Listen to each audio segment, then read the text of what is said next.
gente, tudo bem com vocês? Hoje é dia 26 de maio, nós vamos aí começar a nossa aula de ciências, tá certo? O nosso conteúdo aí novo, né? Do nosso livro novo de ciências. Logo na abertura, logo na nossa primeira unidade, nós temos aí um tema super interessante, super legal, pra gente começar a aprender um pouco mais, né? Matéria e energia no ambiente. E o nosso primeiro capítulo diz aí, cadeia alimentar. Por que energia com cadeia alimentar? O que tem a ver, professora, energia com cadeia alimentar? Nós não estamos falando aí de luz, nem da televisão, nem do ventilador, essa energia elétrica não, tá, gente? Energia e matéria e cadeia alimentar tem a ver porque pra gente conseguir viver, né, a gente precisa de energia, nosso corpo, né, precisa de energia. E essa energia que a gente está falando aqui, ela vem dos alimentos, da nossa alimentação, cadeia alimentar, entenderam? Então é isso que nós vamos estudar hoje, a cadeia alimentar, como os seres vivos conseguem adquirir energia para viver, tá? Sem energia, sem alimentação, a gente não consegue sobreviver, nem um ser vivo, né? Então é isso aí que a gente vai estudar nessa unidade, nesse capítulo. Observe as explicações, veja aí o vídeo com atenção para você aprender mais sobre o tema, tá certo? Vamos lá? Todos os seres vivos necessitam de energia para viver. A energia é obtida por meio da alimentação. Observe a imagem de abertura do nosso capítulo. Veja quais são os seres vivos presentes na imagem. Como você acha que eles se alimentam? Como é que eles adquirem energia? Veja no ícone Conversa Vai. Você já estudou as transformações físicas e químicas dos materiais. Os alimentos, quando cozidos, passam por transformações físicas ou químicas. Essas transformações são reversíveis, por quê? Os alimentos podem sofrer transformações físicas. Quando cozidos, as transformações são químicas e, consequentemente, irreversíveis, o que possibilita a ingestão deles. O ícone Conversa Vem também traz alguns questionamentos. Nós geralmente transformamos alimentos para depois comê-los. O que obtemos dos alimentos quando os ingerimos? Será que todos os animais se alimentam da mesma forma? Registre suas respostas nas linhas a seguir. Então, aproveite o espaço para registrar o que você já sabe, o que você acha sobre esse assunto. Quando nos alimentamos, obtemos a energia necessária para o funcionamento dos nossos órgãos e a realização dos nossos movimentos. Enfim, adquirimos energia que nos mantém vivos. Você já parou para pensar como os outros organismos se alimentam? Como é a alimentação dos animais? Você já se questionou sobre isso? Quando nascemos, pesamos cerca de mais ou menos 3 quilos. Mas quando chegamos aos 9 anos de idade, nossa massa corporal, o nosso peso, chega a 28 quilos. Assim, podemos concluir que houve um incremento de matéria, o qual aconteceu por meio da alimentação. No início do nosso capítulo, nós podemos começar a estudar o ambiente. Os seres vivos, eles nascem, crescem, podem se reproduzir, envelhecem e morrem. Para que isso ocorra, esses seres precisam de energia para realizar as atividades e assim viver. Observe abaixo a imagem que tem logo após esse texto. Quais são os principais elementos que compõem um ecossistema? O ecossistema é formado tanto pelos seres vivos do local, nesse exemplo nós podemos ver os patos, os peixes, os insetos, as plantas terrestres e aquáticas.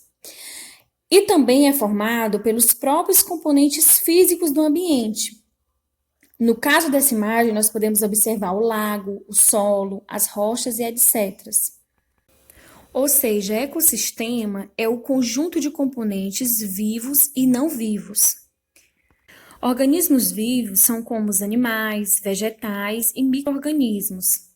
Já os não vivos são como a água, o solo, rochas, ar, minerais, luz e etc.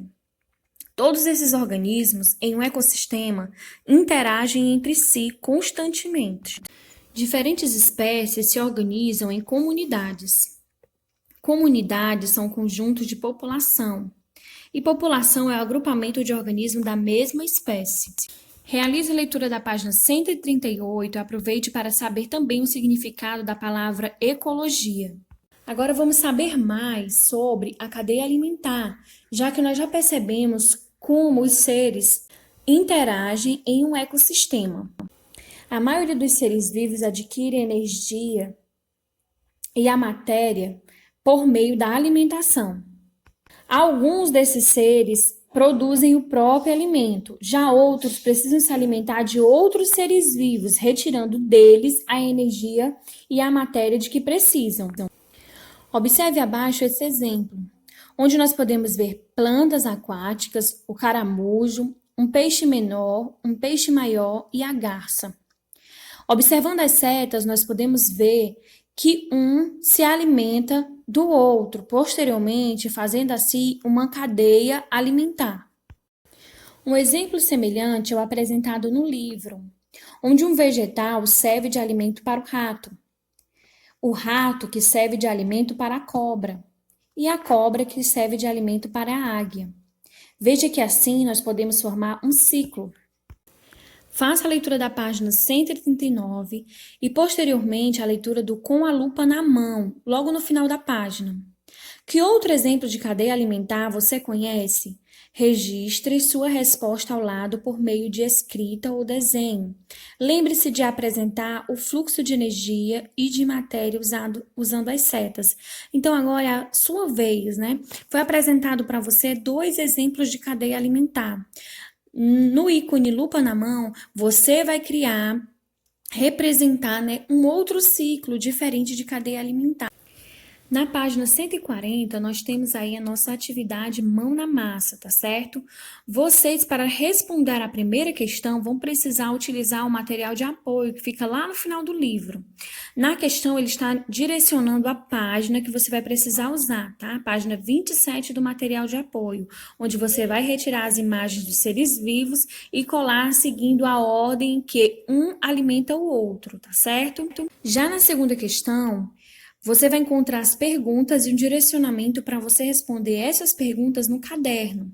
Quando você fizer isso, coloque a página, a disciplina e respostas logo embaixo, tá? Respostas da atividade. Não precisa copiar no caderno as perguntas, apenas escreva a sua resposta.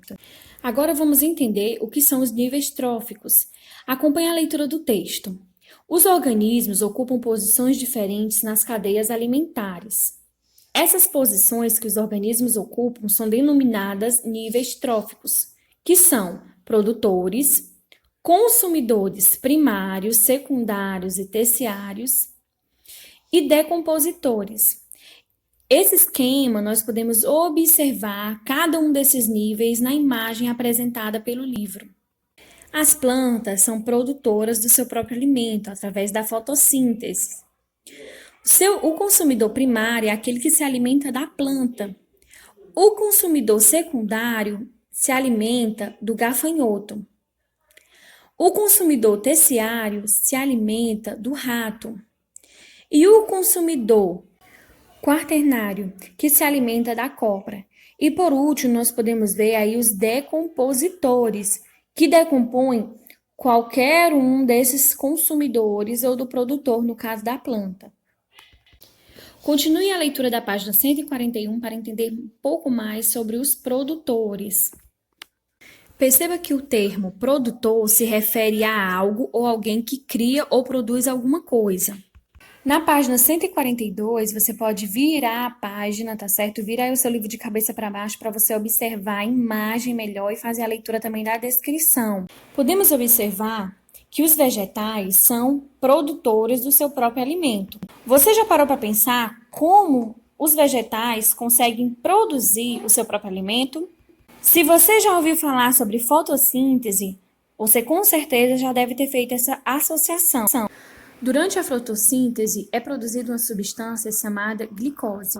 Quando os seres autótrofos precisam de energia, eles transformam a glicose em energia novamente e, assim, podem realizar seus processos biológicos, como crescer e se reproduzir. Para isso, eles utilizam o gás carbônico presente no ar e liberam o gás oxigênio na atmosfera, o mesmo oxigênio que os animais e os seres humanos respiram. Além das plantas e vegetais, algas e algumas bactérias também são seres fotossintetizantes, ou seja, nem todos são visíveis. Alguns não podem ser vistos a olho nu, como seres microscópicos. Sem os seres produtores, não haveria vida na Terra, pois eles são responsáveis por criar toda a matéria orgânica que servirá de alimento para os demais seres vivos. Todo alimento existente é produzido pelos produtores. Nós podemos estudar aí nesse capítulo, né? Existem alguns seres que conseguem produzir o seu próprio alimento, né? E um desses seres aí, né, que nós podemos observar, que nós estudamos, né, os seres produtores, que produzem o seu próprio alimento, são as plantas. Através da fotossíntese, elas conseguem produzir o seu próprio alimento. Logo aí na página, ao lado dessa explicação que a gente viu, né, na página 142, nós temos o Eu Cientista, né?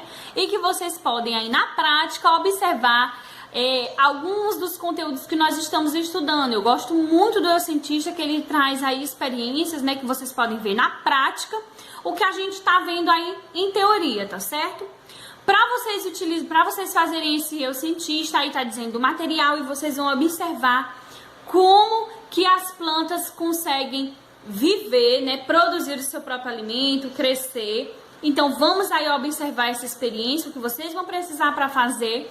E logo depois de realizar a experiência, não esqueça, tá, de registrar, de mandar foto, tá? E posteriormente, né, quando essa experiência for evoluindo, vocês também podem me enviar as fotos, tá certo? Pra gente ir acompanhando. Então é isso aí, vamos para a explicação de como vocês vão realizar essa experiência. Observe o material necessário. Algodão umedecido com água, 2 copos ou outro recipiente e um punhado de feijão de qualquer variedade. Molhe 2 porções de algodão com um pouco de água e coloque cada porção de algodão umedecido no fundo de cada um dos recipientes. Coloque 3 ou 4 sementes de feijão em cima do algodão de cada recipiente. Deixe os recipientes em um local arejado e com incidência de luz solar por cerca de 1 semana e mantendo os algodões umedecidos. Após o período de germinação, identifique os recipientes como A, crescimento na presença de luz, e B, crescimento na ausência de luz. Deixe o recipiente A onde estava antes, local com incidência de luz solar. Deixe o recipiente B em local sem luz alguma, como em um armário escuro que quase não seja aberto. Após 3 dias, reúnam todos os recipientes e comparem o crescimento das plantas. Em seguida, responda a atividade no caderno, lembrando que não precisa copiar as perguntas, basta escrever a resposta no seu caderno, identificando a página e a disciplina, e a data também, é claro. Então é isso aí, gente, a gente viu um pouco mais sobre como funciona a cadeia alimentar, tá certo? E vamos depois continuar adquirindo mais conhecimento e conhecendo um pouco mais sobre a cadeia alimentar na nossa próxima aula, que a gente vai dar continuidade ao capítulo. Eu encerro aqui o vídeo, tá certo? Deixando a agenda para você realizar a atividade referente a esse conteúdo que a gente estudou hoje e também deixando aí a correção das atividades que ainda estavam por corrigir, tá certo? Sempre a gente vai estar colocando as correções para vocês botarem aí em dia, tá certo? E fazerem as alterações nas atividades necessárias. Então é isso aí, gente. Um beijão. Fiquem com Deus até a nossa próxima aula. Tchau!